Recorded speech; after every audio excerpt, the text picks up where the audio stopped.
시편 91편 14절로 16절까지 같이 읽습니다. 하는 성으로 같이 읽습니다. 시작.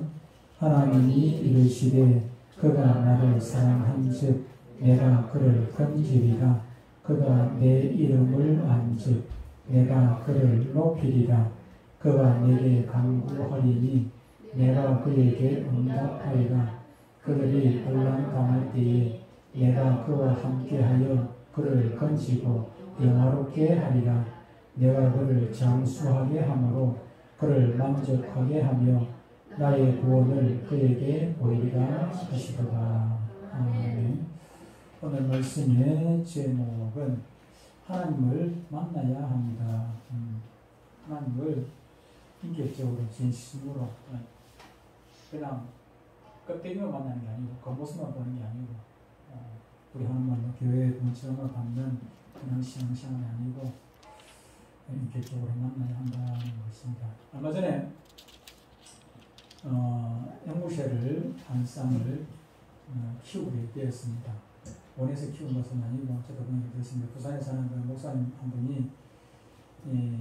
한 분이 손자를 데리고 있었습니다. 아들은 부부가 카나다에서 살았는데 근데 원치 않게 코로나 전에 손자를 이렇게 데리고 왔다가 잠시 그냥 맡아고 있었는데 코로나 때문에 이게 학원 이게 카나다로 공부 들어가려 하더라도 가면 또 이게 뭐 격리가 아니니까 복잡한 거예요. 그래서 그냥 막 처음에는 손자가 예쁘기도 하고 그래서 그냥 데리고 있었어요. 그러다 보니까 코로나 끝날 때까지 3년 가까이 그냥 데리고 있었죠. 그다음 얼마 전에 몇 달 전에 이제 코로나가 끝나고 그래서 얼마 전에 끝나고 그 아이가 이제 카나다로 돌아갔습니다. 아이가 아직까지 초등학교 입학도 안 했죠. 어리죠. 이 할아버지 목사님이 손자 정서적으로 좀 좋을까 봐 앵무새를 이렇게 한 쌍을 사다가 그렇게 키웠는데 손자가 가고 나니까 이제 귀찮잖아요. 앵무새 또 새 관리하는 게 귀찮아요. 똥도 치워야 되고 이게 뭐 먹이 또 줘야 되고 이게 귀찮거든. 또 이 실내에서 키우려면 또 냄새도 나기도 하고 그래서 제 생각이 났던 것 같아요. 노인 유치원을 하고 있으니까 노인 유치원에 거기다 좀 갖다 놔라고 그냥 기증을 하겠다는 거예요. 그래 밥도 하고 내가 가져왔는데 노인 유치원에 가져가려고 하니까 또 이 직원들이 별로 달갑지 않게 생각을 하더라고. 이게 또 청소 매일매일 하는 것도 귀찮고 조금 더 청소를 제대로 하면 또 새가 또 털이 날려요. 개털만큼은 아닌데 그래도 보니까 털이 날리더라고. 그래서 노인들한테 노인들이免疫力도 약하고 한데 좋지 않겠다고 그렇게 얘기를 해서 한편으로 가만히 생각하면 자기들 귀찮아서 그러나 그렇게 생각하고 들기는 하지만은 좋은 것은 없겠다. 그래서 아예 안 가져가고 그냥 산천 그 서재 앞에 복도에 녹보수가 몇 그루가 있는데 그 사이에다가 환경이 또 숲처럼 그 사이에다가 새장을 그렇게 놔놓고 키웁니다. 그런데 앵무새는 우리가 말 잘하는 앵무새, 사람 말 따라가는 걸로 그렇게 생각하는데 이 앵무새는 우리 집에 가져온 이 앵무새는 말을 전혀 사람 말을 못 따라합니다. 못 따라하고 그냥 칙칙거리기만 하면 시끌시끌거리는 몰라요.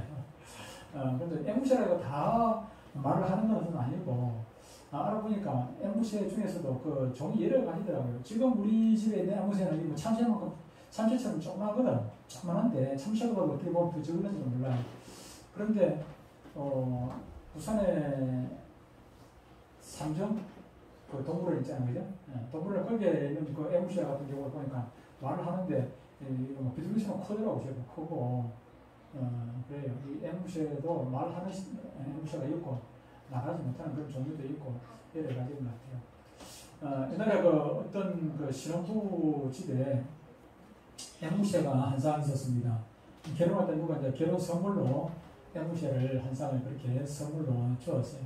그래서 선물이라서 뭐 앵무새를 뭐 좋아하고 싫어하고 떠나가지고 키워본 경험도 없긴 하지만 또 선물로 주었는데 남한테 주는 것도 그것도 예의도 아닌 것 같고 그래서 앵무새를 키웠습니다. 키우다 보면 정이 들잖아요. 저도 뭐 새를 뭐 좋아한 적도 없고 뭐 키워보려고 생각한 적도 없는데 이게 동물이든 식물이든지 내가 직접 키우면은 정이 들게 되는 거예요. 저 옥상이나 저 마당에 있는 식물이나 이 식물들 이 화분 하나하나마다 저는 참 이쁘고 사랑스럽고 정이 가거든요. 내가 직접 물을 주고 키우는 것이기 때문에.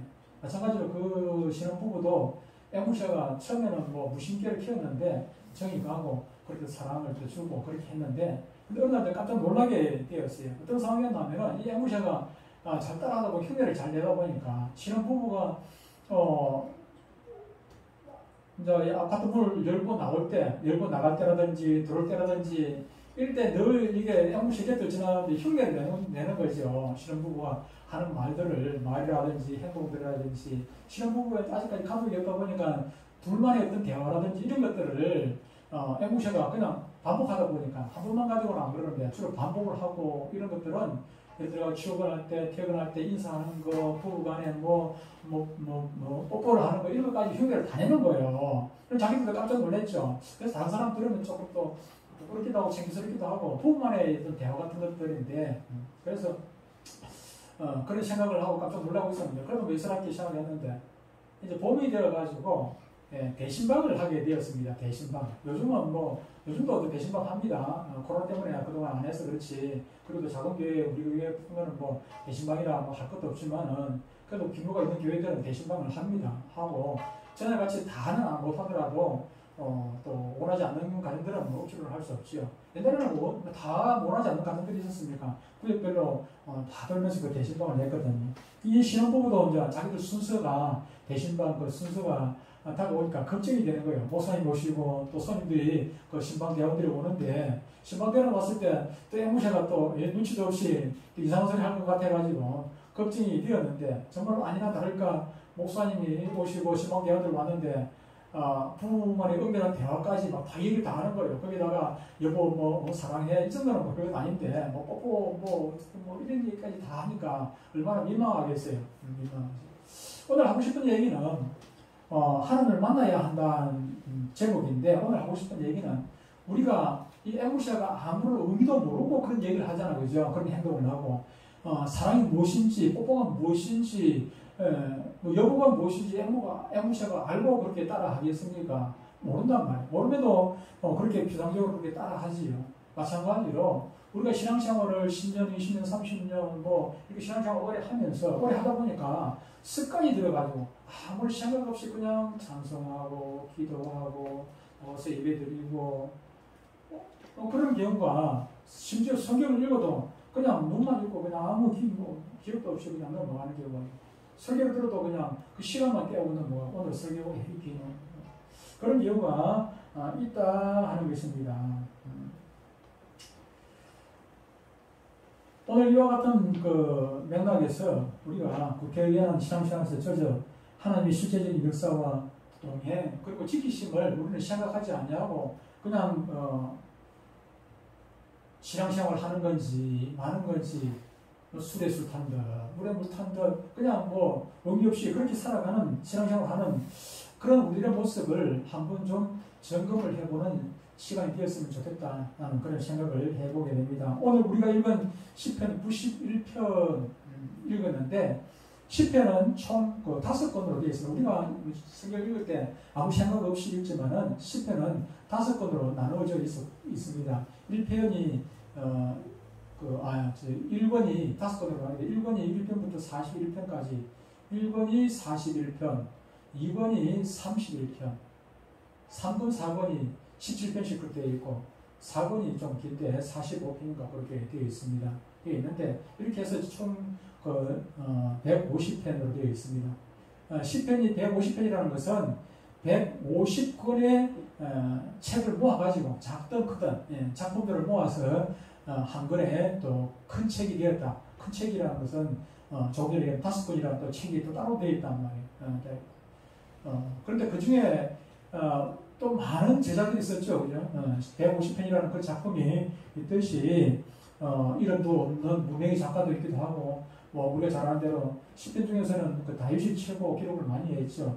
다윗이 작품이 제일 많고, 다윗의 아들 솔로몬, 모세, 고라의 자손이라든지 아삽이라든지 여러 사람들의 그 시들이 거기 기록이 있습니다. 그런데 이 시편이라는 것이 읽어보면은 대부분이 하나님께서 나를 얼마나 사랑하셨는가, 하나님께서 나를 얼마나 지키셨는가, 나의 고난을 돌아보시고 나의 기도에 응답을 하시고 나를 살피시고 했던 그런 것들, 시험들을 고백을 하는 것들로 가득 차 있는 것을 보게 됩니다. 사람은 그렇지 않습니까? 천수분은 천가지 걱정, 만수분은 만가지 걱정이라고, 걱정 없이 살아가는 사람이 누가 있겠습니까? 근심 걱정 없이 살아가는 사람은 아무도 없는 것입니다.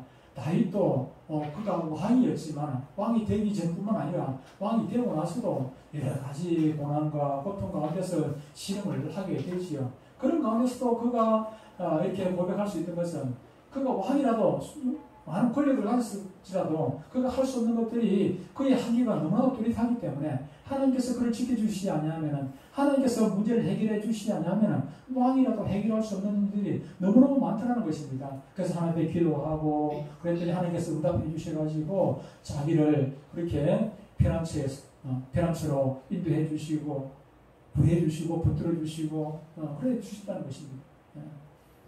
그런 삶의 문제를 해결해 주실 분이 왕이 아니라 인간 누구가 아니라 다 하나님이셨다는 것을 그들은 그들의 시를 통해서 고백을 하고 있는 것을 보게 됩니다. 본문에서는 이같이 인간사의 주관자이신 하나님께서 어떤 자를 어떻게 지키시고 또 보호하시는가에 대해서 말씀을 해주고 있습니다.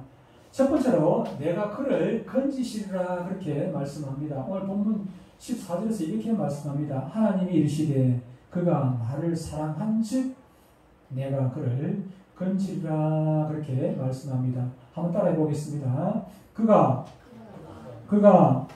나를 사랑한즉 내가 그를 건지리라. 네, 그렇습니다. 우리가 하나님을 사랑하면은 우리가 진심으로 그냥 입에 발린 말로가 아니라, 하나님은 아시지 않습니까? 우리의 그 모습이 아니라 우리의 마음을, 진심을 하나님 다 아신단 말이에요. 살피고 계시죠. 살피고 계신단 말이에요. 사람은 그 모습을 보나. 다윗이 왕으로 선택을 받을 때 이새의 그 아들 18아들 중에서 제일 큰 아들이 얼마나 키도 크고 자신있고 사물에 볼 때는 이 아들이 하나님께서 선택하신 왕인가 보다 그렇게 생각했는데, 그렇게 하나님은 뭐라고 하십니까? 사람은 그 모습을 보지만은 하나님은 중심을 보신다. 그래서 제일 냄새나고 못생기고 키도 작고 나이도 어리고 형편없는 지금 목동 지금 양을 치고 있는 그 다윗을 하나님께서는 선택을 하지 않았습니까? 하나님은 그 모습이 어떻다 할지라도 그 심령을 하나님께서는 다 보고 계시는 것이거든요. 우리가 사랑한다 기도로 찬송으로 고백을 하지만은 정말로 하나님께서 우리가 하나님을 얼마나 사랑하시는지 다 알고 계시는 것이죠. 이렇게 진심으로 하나님을 사랑하면은 하나님께서 건져주시겠다고 선언을 하시는 것입니다. 그러면 우리가 하나님을 사랑해야 하는 그 사랑은 도대체 어떤 것입니까? 어떤 사람들은 저도 그렇습니다만은 헬라어를 들어가지고 4가지 사랑을 이야기를 합니다. 인간적인 사랑이 있죠. 인간적인 사랑 중에서도 육체적인 사랑, 우리가 에로스 하죠. 육체적인 사랑도 있고, 친구 간의 사랑도 있고, 또 가족 간의 사랑, 그런 것도 있고, 그리고 조건 없는 사랑, 하나님의 사랑, 무엇입니까? 하나님의 사랑 뭐라고 얘기했죠? 우리가 하나님의 사랑을 얘기할 때, 조건 없는 사랑을 얘기할 때 아가페 사랑이다 그렇게 이야기를 합니다. 이렇게 사랑을 종류별로 이렇게 헬라어를 들어가지고 이야기를 하기도 하지만은 결코 사랑은 그렇게 관념적일 것일 수만은 없는 것입니다. 오래전에 그 만화 영화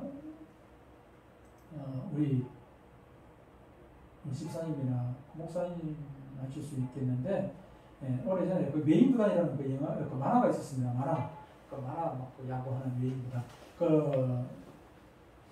그 전두환 그 시절에, 부사정권 시절에 그 데모 참 많이 했지 않습니까? 데모를 많이 하다 보니까 그 국민들의 관심을 조금 스포츠에다가 돌리려고 아마 그랬던 것 같아요. 프로야구를 정부 차원에서 시작을 하게 했던 것 같아요. 그래서 프로야구 시작이다 보니까 물론 그전에도 그 지역주의가 있긴 있었죠. 그죠? 전라도, 경상도, 충청도 지역주의가 있긴 있었지만 지금처럼 이렇게 심하지는 않았어요. 근데 프로야구가 생기고 나니까 이게 이제 지역주의가 이제 심하게 되죠. 얼마나 응원을 세게 하는지 몰라요. 근데 옛날에는 진짜 호남 지방에 해태가 있었잖아요. 그죠? 해태 타이거스 구단이 있었고, 부산에는 지금도 있습니다만 롯데가 있고, 대구는 삼성이 있다는 거예요. 이렇게 하다 보니까, 그러니까 뭐, 스타를 만들게 되죠. 선동열하고, 부산에 최동훈하고 완전 스타가 돼가지고, 그렇게 했습니다만, 그렇게 야구가 인기가 있을 때, 지금도 스포츠 중에서 야구가 좀 인기가 있습니다만, 인기가 초창기 때, 그때 이제 메인 구단이라는 그 영화가 있었습니다. 만화가 있었고, 먼저 만화가 있었고, 만화가 인기를 끄다 보니까 그 만화를 영화로 만들어가지고, 그 영화도 상당히 흥행이 되었던 걸로 알고 있습니다. 근데 그 영화의 주제가가 있습니다. 주제가가 난 너에게라는 노래 제목이 주제가 정수라라는 가수가 불렀는데 이 노래의 첫 소절이 이렇게 나옵니다.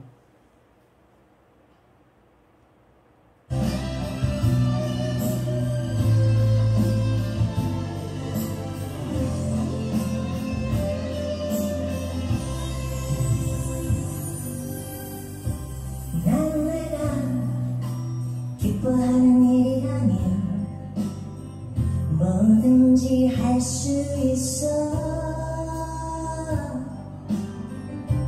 난 내가 좋아하는 일이라면 뭐든지 할 수 있어. 됐습니까? 난 내가 좋아하는 일이라면, 난 내가 기뻐하는 일이라면 뭐든지 할 수 있어. 난 내가 좋아하는 일이라면 뭐든지 할 수 있어. 어떻게 들으면은 이 가사가 천박하기도 할 수도 있습니다. 들릴 수도 있습니다만은 그냥 일반적인 철없는 청소년들, 젊은이들의 사람 대화, 이성간의 사람 대화일 수도 있습니다만 또 한편으로 생각하면은 이 가사가 결코 그런 것만은 아니라는 생각을 해보게 됩니다. 가장 현실적이고 신실한 사랑 고백이 아닐까 그런 생각을 해보면서 그러면서 한편으로 제가 그런 생각을 했습니다. 제가 요즘 한 달에 한 편 정도씩 트로트를 가사를 좀 수정을 해가지고 우리 센터에서 어르신들이 노인들이 하고 같이 부르게 되는데 평균적으로 한 달에 제가 결심을 했어요. 약속도 하고 한 달에 한 편을 제가 시곡을 발표하겠다 이렇게 약속을 하고 매번 하려니까 힘이 들어가지고 안 되고 그래서 한 달에 한 편 정도씩 그렇게 가사를 바꿔가지고 그렇게 노래를 부르고 하는데 이 노래도 좀 바꿔야겠다. 뭐라고? 난 주님 좋아하는 기뻐하는 일이라면 뭐든지 할 수 있어. 난 주님 좋아하는 일이라면 뭐든지 할 수 있어. 그렇습니다. 여러분도 한번 고백해 보시기 바랍니다. 나는 주님이 좋아하는 일이라면, 주님께서 기뻐하시는 일이라면, 무슨 일이든지 그 일 때문에 내 목숨을 잃는다 할지라도, 그분이 좋아하는 것이라면, 내 목숨이라도 내가 먹겠다는 그런 결심을 하고, 그분을 사랑한다면, 정말로 하나님께서 우리를 어떤 입장에서도 건져주지 않겠냐 하는 것입니다. 저와 여러분들 가운데 이런 고백이 주님이 기뻐하시는 일이라면, 주님이 좋아하시는 일이라면 뭐든지 주님 저는 하겠습니다.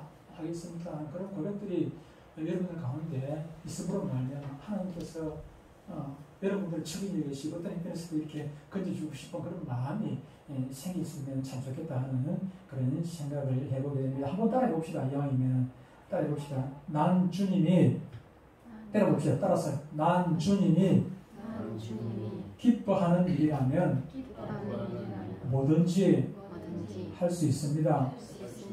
난 주님이 좋아하는 일이라면 뭐든지 하겠습니다. 여러분들이 이런 고백이 있으시기를 축복합니다. 두 번째로 생각할 것은 내가 그를 높이리라는 그런 말씀입니다. 내가 그를 높이리라. 14절에 보니까 후반절에 보면 뒷부분이니까 그가 내 이름을 안즉 내가 그를 높이리라 그랬죠. 제가 어릴 때 여러분 얘기했습니다만 아버지가 정미소를 방앗간을 했어요. 방앗간 하다 보니까 여러 가지 가축들을 많이 키웠는데 그 중에서도 닭을 많이 키웠어요. 닭장이 있고, 닭장을, 이제 밤 되면 닭장 안에 닭을, 들어가가지고 닭이 이제 들어갑니다. 닭장 문 열어놓으면은 닭이 지가 알아서 들어가요. 밤 되면 들어갑니다. 낮으로는 막 풀어놔요. 풀어놓으면은 여기저기 방앗간 하다 보니까 막 모이가 막 흩어져 있거든요. 그죠? 방앗간에 여기저기 흩어져 있으니까 닭이 막 돌아다니면서 수만들 다니면서 이 모이를 먹게 됩니다. 그런데 그 중에 한 번씩 이 장닭, 수탉을 이게 순놈을 장닭이라고 해요. 장닭들이 수탉이 서로 싸우는 것을 보게 됩니다. 암탉들은 잠깐 서로 모이 서로 많이 먹으려고 잠깐 싸우기도 합니다만 그렇게 막 피 터지게 싸우지는 않습니다. 근데 이 장닭들은 피 터지게 싸워요. 남자들은 좀 여자들하고 틀려가지고 남자들도 좀 와일드하잖아요. 그죠? 요즘 여자들도 와일드한 여자들 있긴 하지만 그런데 이 장닭들도 피 터지게 싸우는데 먹이 때문에 피 터지게 싸우는 것이 아니고 암탉 때문에 피 터지게 싸웁니다.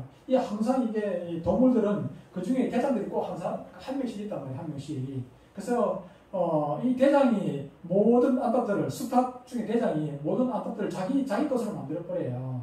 그렇기 때문에 다른 이인자가 누가 있다 할지라도 이인자가 다른 암탉 건드리면 감당하지를 않는 거죠. 그런데 이인자 조금 처음에는 나이가 어려가지고 이게 대장한테 못 따라오다가 조금 힘이 생겨지면은 대장이 한번 붙어보고 싶은 그런 욕심이 생기는 것 같아요. 처음에는 큐소리 못하고 지나다가 조금 힘 생기면은 막 달아들더라고요. 그래서 둘이서 막 피 터지게 싸우면요. 다른 데는 물어봐야 별 소용이 없으니까 이게 머리 쪽에 막 서로 쪼고 핥히고 막 그렇게 좀 대단합니다. 대단해요. 싸움. 안 말리면 끝이 없어요. 그러다가 1시간이 2시간이 그렇게 막 싸우다가 나중에는 이제 하늘에 힘 빠지면은 숨어버리죠. 꼬문 빼고 도망을 합니다. 근데 도망가는 걸 뒤쫓아가가지고 때리고 맞아서 물고 그러지는 않더라고요. 그러지는 않아요. 그러면 어떻게 합니까? 싸움에서 이긴 수탉과 장닭은 울타리로 올라갈 때 높은 곳에 올라가요. 낮은 쪽에서 안 하고 항상 높은 곳에 올라가가지고 막 활개를 치고 막 하늘을 향해가지고 막 꽃게가 한번 크게 한번 외치고 날개를 한번 펼치고 막 그렇게 하거든요. 너 이제부터 내가 왕이다. 너희들 전부 내 거야. 이런 거죠. 그죠? 수탉 두 마리가 그렇게 우리 집에서 얘기가 아니고 그렇게 피터지게 싸우다가 한 마리가 이제 승리를 했습니다. 승리를 해가지고 울타리 위에서 큰 소리 칩니다.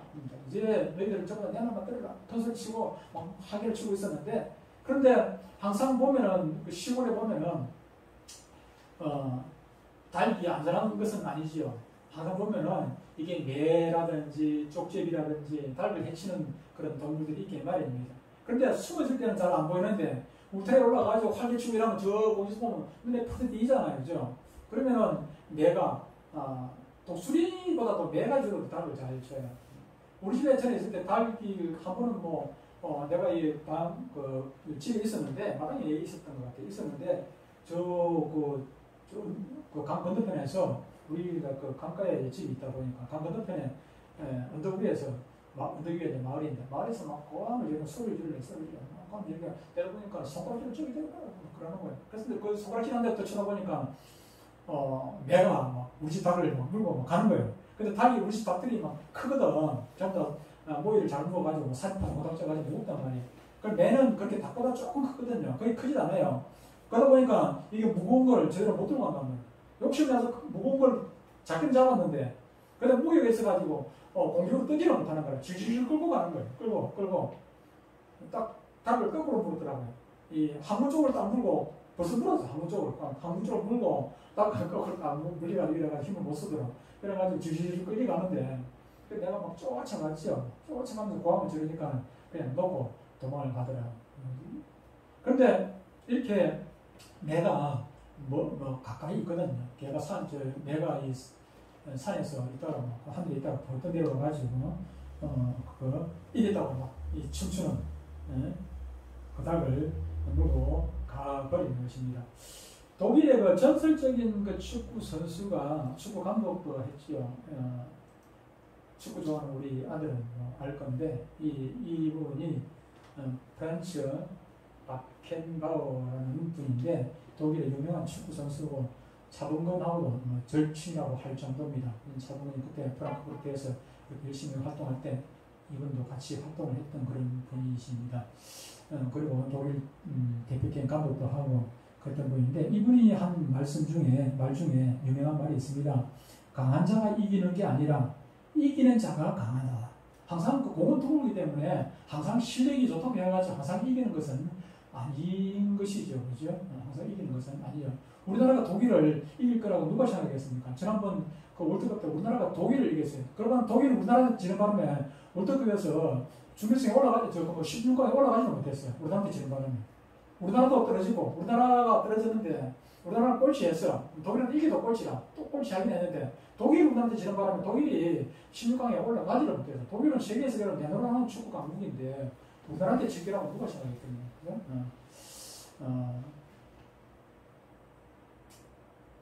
사람은 누구나 높아지고, 이기고, 그러기를 원합니다. 즉, 지금 자신의 위치보다 더 나은 단계에 올라가는 것을 누구나 다 희망하죠. 지위, 명예, 재력, 지적, 능력, 인격, 신앙 등 모든 분야에서 희망을 지나 갈망하게 됩니다. 또한 그것을 달성하기 위해서 여러 가지 방법들을 강구를 하게 되죠. 지난 대선이나 또 지선 같은 경우에서도 옳지 못한 방법을 시도하다가 입건되고 구속된 사람들이 여럿이 있는 것을 보게 됩니다. 이럴 때 하나님은 우리 그리스도인들의 격상을 위한 원리를 제시를 합니다. 14절 하반절에 조금 전에 읽었던 그 말씀, 그가 내 이름을 안즉 내가 그를 높이리라 그렇게 말씀을 하고 있습니다. 안다 이 말은 그 히브리어로 그 야다 이런 말인데, 야다라는 그 단어인데, 이 야다라는 말은 그냥 피상적으로 우리가 뭐 서로 인사하고 명함받고 악수하고 이래가지고 대면하는 이런 정도의 아는 것이 아니라 그 깊이 아는 것을 얘기하는 것입니다. 예수님께서 내가 말씀하시기를 내가 그 안에 그가 내 안에 있으면 나는 그로 더불어 먹고 그는 나로 더불어 먹으리라. 이런 상태가 아니겠다고 생각해요. 예수님과 더불어 먹고 마시는 거예요. 서로 상대가 서로 먹고 더불어 마실 수 있는 그런 상태까지 되는 상태, 이 정도로 아는 것, 깊이 아는 것을 오늘 본문에서 말하는 안다라고 표현을 할 수가 있을 것입니다. 하나님은 자신을 성경을 통해 가지고 우리 인간들에게 계시를 하셨습니다. 이 성경을 통해 가지고 우리 인간이 알아야 할 모든 그 하나님에 대한 지식들은 이 성경 통해서 다 밝히 계시를 해 주셨기 때문에 누구나 이 성경을 깊이 읽고 묵상하고 성령의 도우심을 받는다면은 우리는 하나님을 깊이, 하나님의 깊이와 높이와 길이를 충분히 알게 되는 것이고, 그럴 때에 오늘 이 14절에서 말씀한 이 말씀의 성취가 이루어지게 되는 것입니다. 내가 그를 높이리라. 이 말씀의 성취를 가져오게 될 것입니다. 세 번째로 내가 응답하리라 이렇게 말씀합니다. 15절에 그가 내게 간구하니 내가 그에게 응답하리라 그렇게 말씀합니다. 아이들을 키워본 어머니는 아이들의 울음소리를 듣고 아이의 그 상태를 이해를 깨달아낸다는 것입니다. 아이의 울음 중에는 갓난아이의 울음 중에는 그 두 가지 울음이 있는데, 하나는 진짜 울음이고 하나는 가짜 울음이에요. 가짜 울음이라는 것은 저녁에 잘 때 보면은 뭐 잠꼬대 하기도 하고 그러잖아요. 잠꼬대 비슷하게 이렇게 가짜 울음을 울기도 하고 하는데, 이런 가짜 울음 같은 경우에는 어떻게 알겠습니까? 이 깊이가 없는 것이죠. 그냥 간절함도 없고 그냥 조금 뭐 울다가 그냥 우는 척하다가 그냥 말아버리기도 하고. 근데 우리 주은이 연기는 조금 이게 속아 넘어갈 정도로 잘하더라고요. 그냥 눈물이 쭉 흘러가지고 연기를 얼마나 잘하는지. 그래서 진짜로 가슴이 아플 정도로 눈물을 쭉 흘러가지고. 옛날에 주은이만 그렇게, 옛날에 이영이도 그렇게 했어요. 옛날에 이영이도 연기 상당히 잘하는 축에 속했어요. 그런데 이 가짜 울음은 엄마가 난 들어보고 신경 안 쓰고 또 다시 자게 되죠. 그런데 진짜 울음은 어떻습니까? 이 아이가 뭐 연약한 데서는 아이는 잘 몰라요. 어떤 그 통증이 있으니까, 그죠? 통증이 오니까 힘드니까 울게 되는 것입니다. 배가 고파서 울기도 하고 어디가 아파서 울기도 하고. 그러면 그 어머니는 그것을 깨닫는 것이죠. 그래서 그 문제를 해결해 주게 되는 것을 보게 됩니다. 여러분, 인간도 이 자식의 울음소리를 듣고 그것이 진짜인지 가짜인지 판단을 할 수 있는데 하물며 하나님이겠습니까? 하나님께서 우리들의 기도를 진심어린 기도인지 이건 가짜 기도인지 형식적인 기도인지 시간 때우는 기도인지 그냥 비상적인 기도인지 하나님은 충분히 다 아시는 것이지요. 그래서 어떤 기도는 우리가 왜 응답이 안 되는가, 왜 응답이 안 되는가 그렇게 말하지만은 어리와 같이 간절한 심령으로 기도할 때 하나님께서는 틀림없이 응답을 하게 되시는 것입니다. 사실 하나님께서는 우리가 의심을 품을지라도 그것이 간절하고 진실한 마음에서 나온 것이라면 언제나 하나님은 환영을 하는 것입니다. 그러나 근성으로 드리는 기도와 습관적인 신앙생활은 하나님을 의심하는 것보다 더 나쁘게 여기십니다. 오늘 15절에 조금 전에 읽은 대로 그가 내게 간구하리니 그가 내게 간구하리니 내가 그에게 응답하리라. 간구가 무엇입니까? 기도죠. 기도는 기도인데 어떤 기도를 간구라고 그렇게 말하는 것입니까? 이 간구라는 것은 목숨을 걸 정도로 간절하게 하는 기도, 그것이 간구인 것입니다. 불러도 대답 없는 하나님을 어떻게 우리가 확신할 수 있겠습니까? 수많은 사람들이 기도하는데 하나님은 왜 대답을 안 하시는 것입니까? 왜 응답이 없는 것입니까? 오늘 이 말씀에서 그 이유를 간구라고 말씀을 하고 있는 것입니다.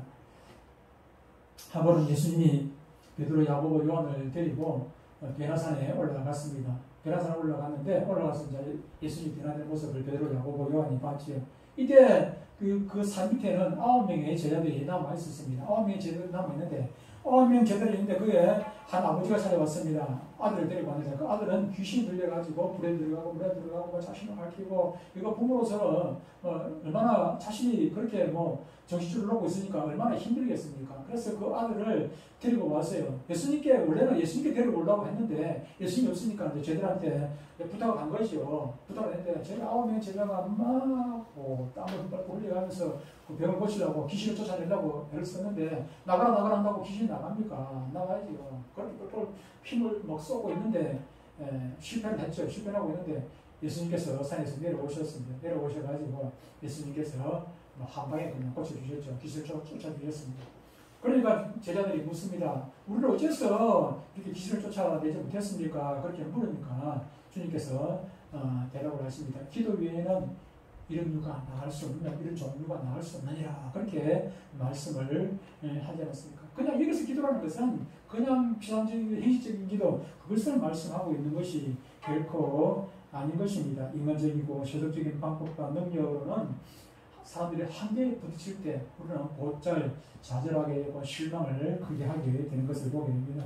그러나 오늘 본문 말씀은 그가 내게 간구하리니 내가 그에게 응답하리라 하고 아주 명확하게 선포를 하고 있습니다.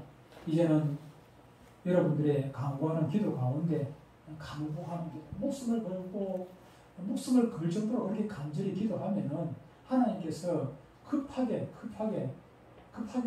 급하게라도 응답해 주시는 것이죠. 하나님께서. 왜 그렇지 않겠습니까? 말씀을 정리해 보도록 하겠습니다. 앵무새의 뒷그림처럼 우이명하게 길들여져 타성에 젖어 있는 선전 문지방을 받는 그런 종교 생활의 그 무능력에서 벗어나서 우리가 어떤 신분이든지 어디에 있든지 우리를 지켜보시는 그 하나님을 우리는 만나야 합니다. 그 하나님은 우리가 그를 사랑할 때 그냥 보통 사랑이 아니라 하나님께서 인정하시는 그 사랑을 아가페이는 그런 진심으로 그 사랑을 할 때 하나님께서는 우리를 건져주신다고 말씀을 해 주셨습니다. 그리고 우리를 높여주신다고 또 말씀을 해 주셨습니다. 그리고 우리가 그에게 간구할 때 우리에게 응답하심으로 또 지켜주신다고 말씀을 해 주셨습니다.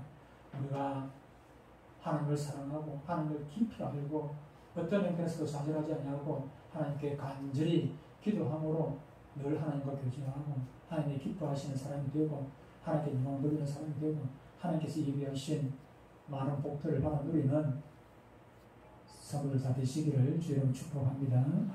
알겠습니다.